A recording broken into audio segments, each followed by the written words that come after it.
Yeah. Mitch, we're talking about small business. And I think one of the things that people don't understand, and we've had this question, is this a real estate thing or is this a business thing? What kind of podcast is this?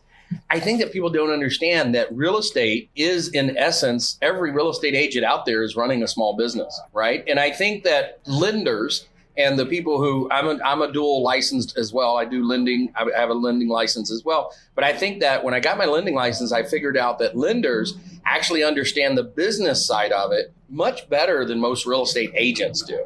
And so what would you say to agents out there that are really trying to run a small business, just like Joe is? What would you say to them? What's some of the lessons that you think lenders picked up naturally that maybe a real estate agent might not get it right off the bat? Okay, well, a lot of time, I guess if a real estate agent just goes out and makes a lot of money and tries to write off everything in their taxes, They spend it all. Yeah. They're not going to qualify for a mortgage. So a lot of times if they treat their business or the real estate agency, the commission that they're getting as a business, they can qualify when they're ready to buy it. So not just buy like one house like where they live, but they could buy rentals, investment properties. Some real estate agents do that. I think the more successful ones make a lot more money. I think they start figuring out that they could buy more on their own. I don't know if that was... Yeah. So when you talk about like the foundation of your business, so you do real estate and you do lending, is that correct? Yes, I started in 2005 just lending, but then the market tanked in 2006 and 2007. Yeah. I was there. I seem to recall something about that. Yeah.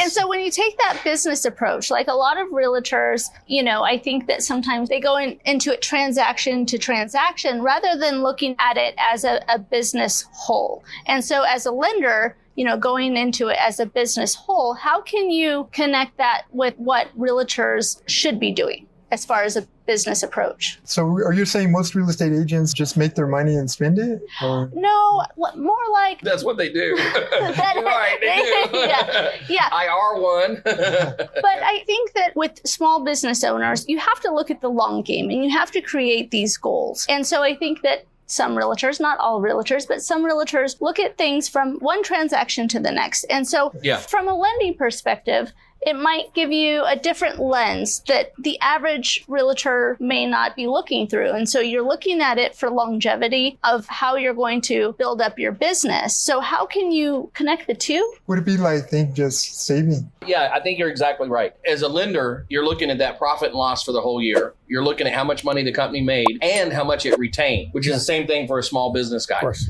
With the real estate agents, a lot of times, and part of this is just because many real estate agents have a significant other that is also earning a W-2 check. And so they look at their money almost like it's play money. Yeah. But then they get into $100,000 for the year if they were good at it, and they get up to $100,000 a year. And any business that was throwing off $100,000 a year would be looking at QuickBooks all the time. They'd look at their monthly statements. They'd look at their P&L. They'd run it like a business. Yet in real estate, it's almost like that's not a real business. Hey, if it's making $100,000, $200,000 a year, that's a real business, right? And I think that gets overlooked a lot by agents. Basically, a lot of dual income families, you got the spouse working at it, making a $50,000, $80,000, $100,000 W-2 income. Then the husband or the other person does the commission stuff and they just play around with it. A lot of times they just put it aside, save, or treat it more like a business. They can invest and multiply their... I always hate answering this question because sometimes it can be embarrassing if I don't know the answer.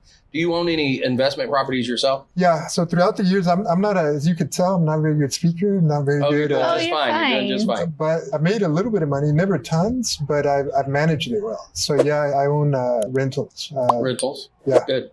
And I think a lot of people in the business are really good. They make tons of money, but they spend it all. Mm-hmm. They don't put away any. They don't invest any. They don't save any. But after a while, if you've been doing it a while and you're putting aside money, you don't have to work as hard down the road, or you don't have to worry times like today. If you've saved and invested during times like today, or for most real estate agents, mortgage brokers, loan officers, this time period is really tough, just like it was in 2008 or 2007. Mm-hmm. Not because there's not a lot of business going going on. There's still a lot, but there's not anywhere as much as where it used to be. Times like today, a lot of people are leaving. Loan officers, underwriters are leaving the industry, going to W-2 jobs. But like you and me, we were there when it happened in 2005 and 6. And I remember back then, I was thinking, I'm not going to let this happen again and down the road. So I kind of prepared for it. Maybe it was a good thing to, right when I was starting out, it was a bum market that just kind of taught me, okay, you save. Maybe similar to, in some ways, as the Depression era, the people in the 30s or late 20s, they grew up in that economy. They became savers down the road. So I don't know. Joe, what was it like in the Depression? What was it like?